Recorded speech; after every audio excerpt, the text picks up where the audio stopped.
You ask Tiger to solve. This deals with linear equations with one unknown. The final result is x equals -3/10. Let's solve it step by step. Division by 1. A variable's value does not change when it is divided by 1, so we can eliminate it. Isolate the x. Multiply both sides by 2x.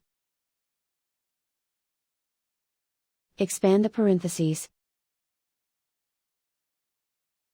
Multiply the coefficients.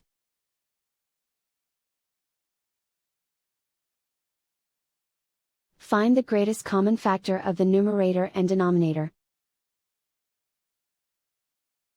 Factor out and cancel the greatest common factor.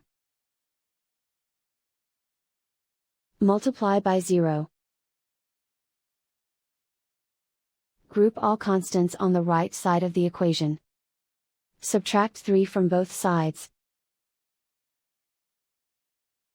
Simplify the arithmetic.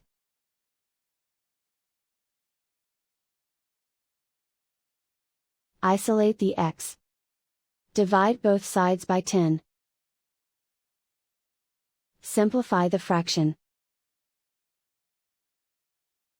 And so the final result is x equals -3/10.